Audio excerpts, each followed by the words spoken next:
સુરત પાંડેસરા વિસ્તારમાં આવેલ કર્મયોગી society number 2 માં ડીજીવીસીએલના ટ્રાન્સફોર્મરમાં કોઈ કારણોસર અચાનક આગ લાગતા અફરાતફરીનો માહોલ સર્જાયો હતો।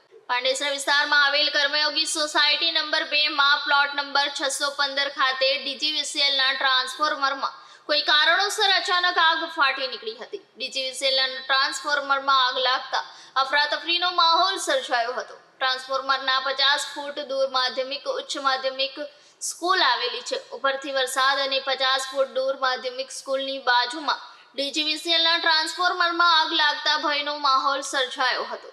ડીજીવીસીએલના ટ્રાન્સફોર્મરની બાજુની બિલ્ડિંગમાં નાના બાળકો સહિત પરિવારો રહે છે।